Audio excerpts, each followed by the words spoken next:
Ready to explore the cutting edge of digital infrastructure? I'm Carrie Charles, your host of Let's Get Digital. Join me as we dive into the ideas, technologies, and leaders transforming the way we connect. From wireless telecom to fiber networks, data centers, and beyond.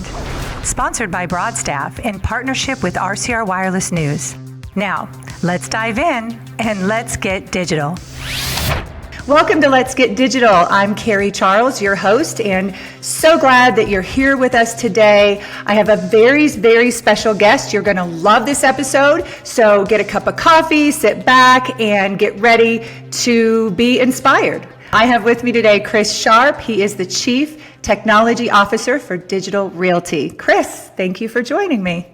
Thanks for having me. Appreciate it. Looking forward to it. Yes. So Chris, I always like to ask the guests about their journey. How did you get into this industry? Maybe a cool story. Yeah, no, absolutely. I mean, I'm a technologist at heart, right? I absolutely love technology. You can see behind me. It's what drove me, not only to this industry in particular with digital realty, but just overall infrastructure, right? So early career, starting at a network, evolving to security, and then seeing the true frontier of data centers before they were cool. So absolutely. Oh, that's awesome. Yeah, and I know that you've been with Digital Realty now, how long again? 10 years, coming on 10 years. So. Okay, well, introduce Digital Realty to us. I'm sure the entire world knows who you are, but. Yeah, no, I appreciate it. I guess it's a couple of perspectives, right? And I'll kind of go a little bit maybe deeper in, helping, form some of the largest networks in the world where Quest. So I started at Southern Pacific Railroad Telecom, building up Quest, and then Quest, it was pretty interesting in what we were able to do with all of the optical interconnection, building these massive, networks before people even realized how they're going to be utilized, and then evolving into a couple of other companies, one of which is bringing MCI out of bankruptcy and making sure they understood how that was going to be utilized and those assets. And, what I saw early on is that networks are important, but how do you get more relevance around the networking and internetworking environment? And so I built the managed security practice at MCI. And so I ran that and then sold MCI to ultimately Verizon. And you just see these technological evolutions. And so in running that managed security practice, you really saw, the inner workings of broader value and interdependency on the network. Right. And so then where I saw that evolving is that the networks were being a bit disintermediated from the value of what the customers were trying to achieve. And that's what brought me to, before digital, Equinix. Right. And so we saw the value and the step functions of networking, internetworking. And quite frankly, you see with data centers, a lot of the value is created with interconnectivity. And so I wrote a thesis when I left Equinix almost 10 years ago in that you wanted broader wallet share. Right? Comprehensive product portfolio, which you see it being written about all over in the recent news. You need to be able to solve a broader capacity block with power density.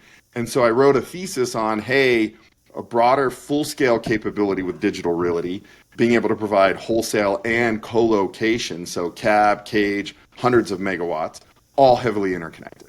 So the networking still fits within that, Carrie, and that's some of the stuff that we see these stepping stones of my career and how technology has driven, value in solving, more complex problems for our customers. And that's kind of the stair-step crescendo that I got to digital realty. And what makes digital realty a bit differently is not only the full-scale product portfolio, but really what we're seeing in a global platform.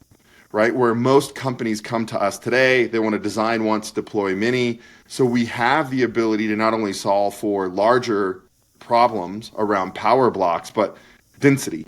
And we can talk about AI and go into detail where density of the power in the data center is a big differentiator for us at Digital Realty. But then how do we have an open platform to interconnect all these critical destinations, be it cloud, be it AI, be it at the epicenter of solving for some of our largest customer problems around, how can I get faster interconnects of power and how can you have long-term durability of growth with working with the utility operators, and then the enterprise. They don't want to buy a science project, they want to buy an outcome. So private AI is the other element that truly differentiates us at Digital Realty. Interesting, private AI. That's I haven't heard that before. I have heard a lot about inference, and I wanted to ask you, what is the difference in training versus inference workloads? And also, where does Digital Realty focus? Yeah, I love it. And so many of our listeners today have probably heard a ton about training and inference, but just to make sure everybody's with us, is that training is the initial setup where you have a monumental amount of infrastructure trying to pull data sets together to train these frontier models. There's few individuals doing that. There's a smaller user group that are absolutely dead set in doing that. We don't invest our capital there. We're really watching how AI is going to be consumed. And that's where, in the most simplistic sense, it's called inference. And so watching how inference is brought to market, that's where we come into play. And inference, what we're seeing as the complexity and the maturity of these models evolve with reasoning and some of these other capabilities, it has proximity to the city center. And so what we're doing is we apply our capital closer and closer to that city center, and that's where we're at the epicenter of allowing that inference to be, utilized and interconnected to a broader AI ecosystem. And so it's not only about that inference, I'll go one step further. How do you monetize it? Right? Because I think that's where a lot of people are starting to think about how is AI going to truly be monetized and consumed? And that's where we work and understand the specific workloads for our customers and how they can get access to the infrastructure and consume that. But that's where this crescendo of infrastructure, where as much as we bring to market in a capacity model of training, it'll be 10x with what we're going to need for inference. And so you have to really watch what is the durable workload that's going to be deployed in the environment, and how is that going to be interconnected? And so that's where we're really watching and looking at the market. And just for the highest reference point where we've been watching is generative AI, the first true monetization to the enterprise is Copilot with Microsoft. And so you can follow how that's been evolving for some time. You've been in the industry quite a while, so I really would like to get your perspective on the evolution of the industry. And first, my question is, what is the current and future state of colocation? Absolutely. Colo is changing drastically, right? Where, I always joke a little bit, and I'll take a step back if it's all right, Carrie, that if you learn a lot from what we did with cloud, right? So one of the things that really, was a formidable step in my career early on at Equinix was, hey, is cloud friend or foe? Right? We were all being asked that. And so we were a co-location only provider. And so many of our investors were like, oh my gosh, what is going to happen with the company? And so I had the opportunity to build a team called the Cloud Acceleration Team. And jokingly, we called it the CAT team. But that team, what we did is understood the fundamentals of how that technological evolution was going to impact the market. And what we were able to do is private consumption of cloud. Don't overthink it. That was hybrid, right? Where you have private environment to a public cloud and removing the complexity from that interconnectivity. We built the cloud exchange. That was a great formidable model, right? That changed the way we viewed co-location at that time, to the core of your question. AI is very similar. In AI, this wave is bigger and faster than anything we've ever seen. The growth trajectory, if you look at what we saw with cloud, which was tremendous growth in the industry, it's nothing compared to what we see with AI. And so with the way that artificial intelligence is changing co-location, you need to think about not only large capacity blocks, but the densification. So what we're seeing in the changing of co-location is that you have to be able to ideate with your customers, right? And I referenced earlier, Carrie, private AI is where a lot of our customers, our enterprise customers, have aspirations, is that all of artificial intelligence starts with your data. And so I'd invite everybody to go read about data gravity. We have some papers on our website. It's a very simple marketecture kind of concept where you want to really understand where your data is being generated and then where you can store your data efficiently, and then you want to act off that data. And so co-location, it's all about data, and now with AI, it's about bringing algorithms to that data. And so that's where we're at the epicenter now, is can you support, and with this accelerated compute, be it NVIDIA, we have a great partnership with NVIDIA, can you support that hotspot and bring in that accelerated DGX pod like we've done with Geffian and a lot of our other customers, bringing that infrastructure closer to their data where you can action off of that quicker, and it's not a science project because it gets very complicated very quickly. So you as a co-location provider, and the amount of heritage we have in engineering at this company is phenomenal, in that you really are changing the landscape of how co-location is viewed, where larger capacity blocks, being able to densify and bring that to existing infrastructure where they can act off of not only their own data, but the data oceans that are represented with the public clouds. That's what's changing colocation today is you need to not only look at the chips that are being delivered today, like one piece that you may like to know, Carrie, is like from Hopper to Blackwell, that one simple step function, which is roughly 12 months, it's 30 times more efficient in doing inference, 30 times. But it requires liquid, it requires a different type of design. So co-location providers such as ourselves, you have to bring liquid to the floor. We're highly built for that. Our asset class coming from scale allows us to do that modularly, but that's what's changing the landscape for co-location today, Carrie. Why are not all data centers created equal?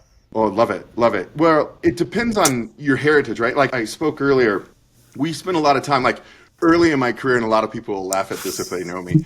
Like when I left Equinix and I came over here 10 years ago, people are like, why is a technologist working at a real estate company? I mean, our largest investor, first week, stepped me down, and she's awesome. I absolutely love her. She was like, what are you doing with your career? And I'm like, bear with me, watch. It will change over time. And we were joking early days on how that was going to come to market, and that, she was also the one that, referenced that in 2017, I put a slide up, hey, AI and Digital Realty are going to be the home of AI, right? Because of the capacity blocks, the master planning that we do, and because of the modularity of our designs, which is the core of your question, Carrie, that's what differentiates data center operators. And that if you anticipated the fact that the infrastructure is going to ideate rather quickly, requiring a different type of electrical distribution, requiring a different type of cooling, and then ultimately requiring a different type of interconnectivity and an open platform. Those three elements truly differentiate different data center operators, where you can't bring that electrical distribution expertise, you can't bring that type of cooling, where it then really stifles the customer's ability to, quite frankly, get the benefit out of some of the new technology coming to market. And that's why I referenced the step function and capabilities. That's what's really coming down to what really differentiates certain colo environments than from others. What does the term Bragawatts mean? I remembered you had said that once, and I thought, what is that? Yeah. So like Andy and I joke, our CEO. Yeah. So there's a lot of noise. Right, Carrie, and I think that's probably why a lot of people are listening to us today is like, what's going on in the landscape? Oh my gosh, it's just, with AI and we have access to information and information's wildly available, but not all information is correct. There's a lot of hallucinations in the information. But what we're really talking about with Bragawatts is you read every day, here's a gigawatt there, there's a gigawatt there, here's 100 megawatts there. The fundamentals of what it takes to bring this infrastructure to market is not easy. Right, the entitlements, the utility interconnects, the substations, like we operate in pretty much every major metro on Earth. And so that heritage and expertise allows us to really execute on those programs. What Bragawatts is about, don't believe everything you read. There's going to be a lot of, you read the press release and, oh my gosh, there's going to be a gigawatt delivered in this market. It's not going to come to fruition. And that's where, we've worked and, we have the privilege of supporting some of the largest customers on Earth. And so really showing them not only what we deliver for them today, but that runway for where they want 3, 4, 5x and growing into that market, that's what we're really focused on. And so the Bragawatts is just don't believe everything you read. I think that's a good lesson for all of life, right? 100%. So let's talk about the question that's really on everyone's mind in the data center world. With data centers already straining grid capacity due to high power demands, and also what you just said with AI, really accelerating that demand even more. How can the industry adapt? And are there practical solutions that can really balance that growth with the grid resilience? 100%. Yeah, power is a critical ingredient for our collective success. And so it takes a village, right? Like I speak and I get the opportunity to spend a lot of time with our utility partners where it's just for the most simplistic sake, it's not only generation, it's distribution, right? We're the grid, and we're always ensuring that we're collectively thinking about the problem. And because like when I reference Bragawatts, there's a lot of demand that quite frankly, the utility operators are like, that doesn't make sense, right? Where they don't believe that the actual utilization will be near the levels that people are requesting. And so that can create a huge bubble in the industry, if you will, that if somebody comes in and they say they're going to take down a certain amount of power, the utility builds it, that's a bad outcome if it doesn't get utilized. And what really we look at is that, I referenced it earlier, long-term durable workloads that we have, 10 plus year contracts with our customers today. They really, and they're some of the top credit-worthy customers on earth, we represent a different type of demand model to the utility where they get comfortable with that. And so that's where it takes a understanding of the existing kind of landscape of utility operators, but then you have to start thinking about Horizon 2. And so Horizon 2 is where we start to work with utility operators and some new entrants into the market around nuclear, right? Like I often get asked, and I've been talking about this for some time now, many years, and that, a reporter, I think it was from the BBC, is like, what do I not know about data centers? What's going to blow my mind? I'm like, well, we're going to have to use nuclear to meet the demand requirements of the power associated with that. And so there's traditional types of nuclear in large format. There's small modular reactors in smaller format. I'm pretty excited about SMRs. You can tuck them in the grid to overcome the distribution challenges, where right now there's a lot of generation, but it's in islands. It's very hard to get to certain locations. Because we don't support training, we can't move the workload out there. You really want to have the actual workload closer to the city center, closer to that ecosystem, so that infrastructure gets more value. So we're always looking at and working with the utility operators, and we build in some of the most storied markets on earth, like Ashburn, Virginia, where we work with our partners at Dominion. So just watching how we can not only meet that demand, but they be intelligent. And I think that's a core part of what you're asking, Carrie, is we have to be more transparent in what the workload heuristics are going to do. Like, how is it going to operate over some period of time? Really signaling to the utility operators and building a partnership where it's not two silos that are not directly interconnected and directly communicating to one another, so that we can collectively solve the challenges of some of the peak loads that are existing within this grid. And my last piece is just being a good partner. Not only being a good partner to the utility operator, but the metro, right? So when we operate in a market, and a lot of the markets we're investigating peak shaving. So as you can imagine with anything, right, you have to build for the peak. And so with some of the utilization, with some of the heat waves we see today, one of the things we do, and it's a little misunderstood fact, that with the roughly 3 gigawatts we operate today in IT load, there's 3 gigawatts of diesel generation behind that. And so we can do a lot of peak shaving where in critical moments when the demand spikes, we can shave off some of those peaks, which helps everybody. Not only utility, it avoids brownouts, it avoids a lot of stress within that overall market. And so we're pretty excited about the work we're doing with a lot of our partners to bring that to light. What about renewable energy? Is that an option at scale?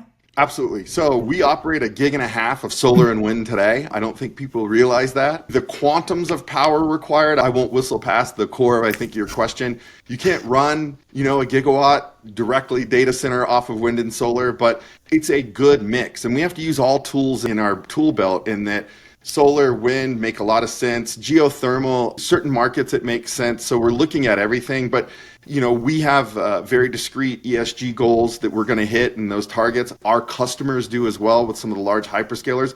That's extremely important that we're going to, maintain that level of goal and be able to execute against that. But it's dependent upon the valley we're in now with the demand increasing so quickly. I think a lot of us are looking at all options of power generation and being able to solve for it. But I do still believe and see that a lot of these traditional types of solar and wind and other environments. And I don't know, as a technologist, I would be remiss not to talk about batteries, right? The advent of batteries and the ability for us to produce them exponentially cheaper and tucking them in the grid is very exciting to me, where the battery element of that will also start to help us, be able to utilize a lot of this green energy, if you will, throughout our portfolio. So I'm really interested to hear your thoughts about the future, even more thoughts about the future. I know you spoke just a few minutes ago about what I would say maybe is a, prophetic prediction that, Digital Realty would be the home of AI. And so I'd like to talk about just your thoughts on, what's ahead of us. Obviously there's just a lot that's disrupting, right? Not just in this industry, but the entire world. And so what are your thoughts? What's up ahead? Where are we going? What are new technologies? Let's get into the future a bit. No, I love it. There's a lot to unpack there, right? You can go in many directions, but I'll stay at the highest level. Like with AI, you can view it as a disruptor, and it is going to be disruptive across every vertical, right? Like it depends upon how exposed our audience is to AI. They're like, oh, it's a bubble, it's kind of noise, it's not really, like it is pervasive, it is disruptive. And so I always try to impress upon everybody, get on the right side of disruption. Lean in, not only use the tools, because we're still very, very, very early innings, very early, right? Where it's augmenting our emails, it's, kind of doing some adjacent tasks.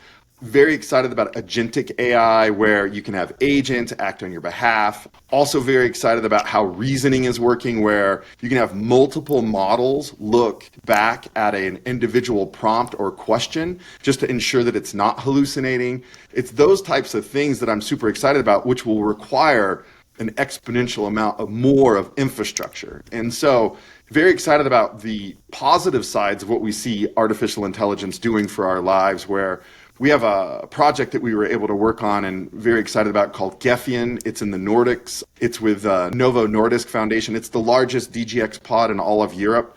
Monumental amount of pharmaceutical research being done there. And so that'll directly impact our lives, being able to bring, different types of medicines and different types of capabilities in the pharmaceutical arena, but just how AI is going to benefit, society.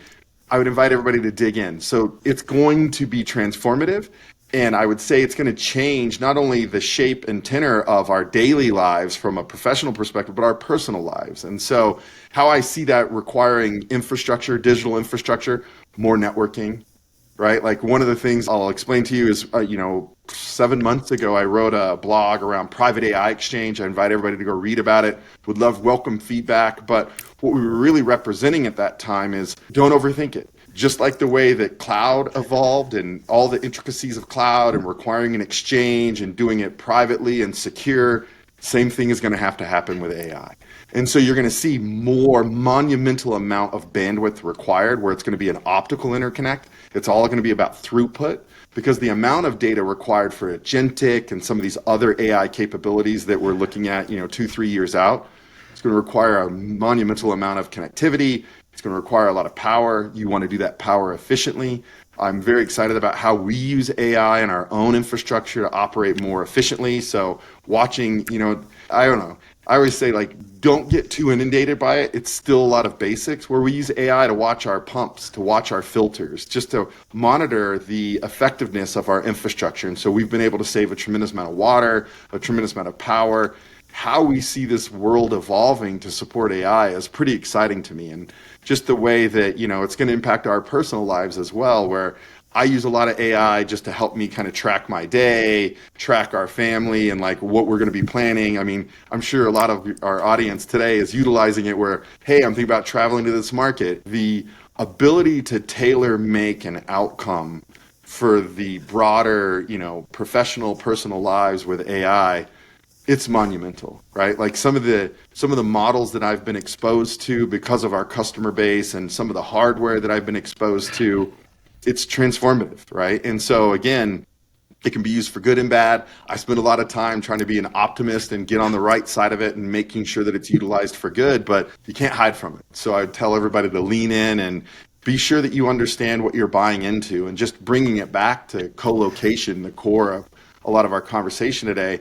Buyer beware and start to engage early. It takes a very long time, right? So the supply-demand imbalance is monumental. I don't see that changing anytime soon. So if you're looking to bring something to market, you want to start to plan early, not only to get allocation of power, but then some of the technologies behind it. So the chips, the cooling technologies, very excited about that. We've pre-procured. We have a very large vendor-managed inventory, so we can help a lot of our customers overcome some of those challenges, like our partners with WWT and other suppliers, where we can help you not buy a science project, but buy an outcome. And that's what most customers are looking for today. So very excited about how a lot of this is going to evolve over time, and quite frankly, what it's going to be able to produce for our lives and the longevity of it, because it's not going to go away. Boy, I love your energy. I love your positivity. This is great. One last question. And this is, I guess my question is, Looking at the young technologists like you were, and, all the young people today that are looking forward to all of this and, they're graduating college, maybe they're working in the industry right now, and they're thinking, okay, where do I need to be to really take advantage of, this shift? And not only that, make sure that my job is not disrupted and that I can really have a place in this future. What advice would you give to them? Knowledge is becoming free. I always start there. And so having knowledge isn't enough anymore. And so, one of the weirdest things that I'll try to impress upon everybody is having interpersonal skills and being creative. Like, creativity is such a gift, and it's a honed talent on how can you work with individuals and help them be better and help them be successful. I think that's where I would spend a lot of my time, is on the interpersonal skills, because a lot of the tools are going to afford you the knowledge. And a lot of people will have that knowledge, but then how it's applied and when it's applied and the creativity of that application, that's where I would impress a lot of people to go slow. It can be daunting. Like, I run into more, senior level executives at Fortune 500 companies where like, I'm done. Like, I don't know where this is going. Like, oh my gosh, I got this tool, I got that tool, I hear this, and I utilize this thing, and like, it didn't really make sense, and it was like, whatever, my email was rewritten, so what? And I'm like, okay, you're thinking about it in the wrong frame. So really thinking through, like stair-stepping through how it's going to be impactful, how you can position yourself. We joked about it where, back in 2017, when I was saying we predicted that we were going to be the home of AI, most people didn't want to work at data centers. The reason why I was doing a lot of that is trying to stimulate an outside intellectual capital of humans to come into the industry, right? And so how that's going to evolve, and now it's kind of cool to be inside of data centers. Data centers are not going away. It's a critical component of our professional and our personal lives that will continue to be so. So just being knowledgeable about the digital infrastructure, how that's going to evolve over time, and your interpersonal skills. We all have to work with humans, good and bad. And so leveraging that tool set and honing your skills to be able to be creative with your knowledge, that's what it's all about. And that's what it'll take to be successful going forward. So insightful. Chris, how can we learn more about Digital Realty and possibly the open jobs available? Yeah, no, absolutely. So our website is always good. We post a tremendous amount of jobs on LinkedIn. So Cindy Fiedelman, our head of HR, she'd be frustrated if I didn't reference that as well. But I run an ongoing blog post. Read some of the older ones. Like, there's a full series of, is your data center going to be obsolete? I go into more details around electric distribution, cooling, how you can retrofit things, because it's not only about the 3 gigawatts we have, it's the, roughly 4 gigawatts we have coming online in the future. So there's a lot of dynamics there. So go read those blog posts and be careful. There's a lot of noise out there with the Bragawatts, so you want to dig into the details so that you can understand what's real. I encourage everyone to follow Chris Sharp on LinkedIn. I think I started following you a few months ago, and I've become smarter. And I agree. Love your blog posts, love your posts. Chris, thank you so much for coming on the show. This has just been, I've had a great time. I appreciate it. Thank you for the kind words. Thank you. Take care. Take care. Thanks for tuning in to Let's Get Digital. This podcast is powered by Broadstaff, a national staffing firm specializing in digital infrastructure talent. Don't forget to subscribe, leave a review, and join me next time as we explore more stories at the intersection of technology, talent, and transformation. Until then, let's get digital.